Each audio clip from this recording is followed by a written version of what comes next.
Hello friends. तो आइए आज हम बात करते हैं ट्विटर आईटी सेल के बारे में।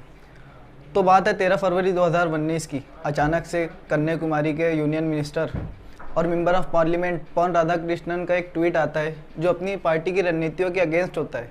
तो आज इस वीडियो में हम जानते हैं कि ये हुआ कैसे। आपको 2009 की मूवी 3 इडियट्स तो याद ही होंगी, जिसमें टीचर्स डे के मौके पर चतुर ने स्पीच देने का मन बनाया हुआ था। लाइब्रेरियन दुबे से शुद्ध हिंदी में स्पीच भी लिखवाई थी। जिस स्पीच में रेंचो ने कुछ शब्दों का फेरबदल करके पूरी स्पीच ही बदल दी, चतुर की वो स्पीच यादगार बन गई। तो जैसा कि आप जानते हैं, आज के दौर में राजनीति करने के लिए सोशल मीडिया जैसे फेसबुक, ट्विटर वगैरह एक मजबूत प्लेटफॉर्म बन चुका है। हर राजनीतिक पार्टियां अपना अपना आईटी सेल बनाकर अलग ही तरीके से राजनीति करने लगी है। वो लाइब्रेरियन दुबे की तरह कितने ही लोगों को स्पीच लिख लिख कर भेजने लगे हैं। और इसी बीच उनकी कुंडली में एंट्री होती है रेंचो की। इस बार रेंचो का नाम प्रतीक सिन्हा था, जो ऑल्ट न्यूज़ चलाते हैं, जिनका कारनामा बहुत ही अजीब था। उन्होंने आईटी सेल को पूरी तरह से दुनिया के सामने एक्सपोज करके रख दिया। तो आते हैं पॉन राधाकृष्णन के उस ट्वीट पर, जिसमें उन्होंने लिखा कि मिडिल क्लास के लिए काम करना मोदी सरकार के एजेंडे में काफ़ी नीचे है।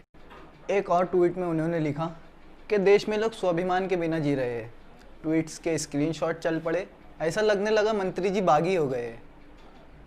फिर यह हुआ कि प्रतीक सिन्हा ने रेंचो बनकर भाजपा के दिन भर के एजेंडे को पूरी तरीके से बर्बाद करके रख दिया और बीजेपी आईटी सेल का भांडा दुनिया के सामने फोड़ के रख दिया। प्रतीक सिन्हा को कहीं से एक लिंक मिला, जो लिंक एक गूगल डॉक्यूमेंट का था, जिसमें भाजपा के हैंडल्स दिन भर क्या ट्वीट करेंगे लिखा हुआ था। उसमें एक एक चीज़ दी हुई थी। हैंडल्स को बस कंटेंट उठाना था और ट्वीट कर देना था। प्रतीक ने वही किया जो सालों पहले रेंचो ने किया था। उसने चमत्कार को बलात्कार कर दिया था।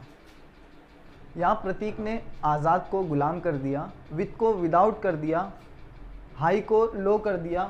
Modi government has made inclusive development को Modi government has not made inclusive development कर दिया। ये बदलाव के कुछ उदाहरण हैं।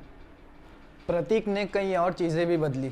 इन बदलावों को उसी डॉक्यूमेंट में सेव कर दिया और चुपचाप तमाशा देखते रहे। फिर जो ट्वीट्स आने शुरू हुए, अर्थ का अनर्थ होने लगा। रेंचो का कमाल काम दिखा रहा था। सहस्त्र बुद्धे जहाँ कहीं भी होंगे तड़प रहे होंगे। फिर प्रतीक से पता चला कि ये सारा खेल उन्हीं का रचा हुआ था। प्रतीक ने कहा, मैंने ये सिर्फ मजाक उड़ाने के लिए किया था और बीजेपी की प्रोसेस को दुनिया के सामने एक्सपोज करने के लिए। तो आप खुद सोचिए, जो पार्टी खुद को दुनिया की सबसे बड़ी पार्टी कहती है, उसके आईटी सेल के सिक्योरिटी की क्या हालत है। तो सोचिए आप, अगर ये लिंक प्रतीक के अलावा किसी और के हाथ लग जाती तो इस मजाक से बड़ा भी और कुछ हो सकता था।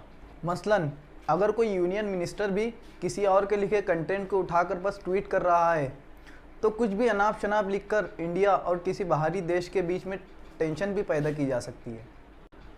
अब आप इस पूरी बात का निचोड़ समझिए। एक ऑनलाइन मौजूदा डॉक्यूमेंट ये तय करता है कि देश के सैकड़ों हज़ारों ट्विटर हैंडल से क्या ट्वीट किया जाएगा। इतना ही नहीं, इसमें ब्लू टिक वाले नेताओं के हैंडल भी शामिल है, जिससे ये पता चलता है कि आईटी सेल द्वारा ट्रेंड कराए जाने वाले ट्वीट को बड़े बड़े नेता भी बिना सोचे समझे बस कॉपी पेस्ट ही करते हैं और वहाँ से आने वाले मसाले पर किसी भी तरह का सवाल उठाने की जहमत तक नहीं करते। प्रतीक के इस एक्सपेरिमेंट से ये पता चलता है कि कोई नेता, मंत्री या पॉलिटिकल हैंडल अगर कुछ ट्वीट कर रहा है तो ज़रूरी नहीं कि उस टॉपिक की उसको खुद जानकारी हो जो वो खुद ट्रेंड करवा रहा है। बहुत हद तक हो तो ये भी सकता है कि उसे उपलब्ध कराए गए मटेरियल को वो सिर्फ कॉपी पेस्ट ही किया हो। इससे ये बात समझ में आती है कि जिसे हम अपना आइडियल समझकर उसकी बातों को फॉलो कर रहे हैं, हो सकता है वो उसकी बातें ही ना हो।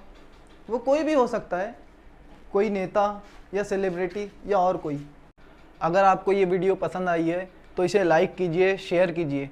अगर आप इसी तरह की वीडियो और देखना चाहते हैं तो हमारा चैनल सब्सक्राइब कीजिए और बेल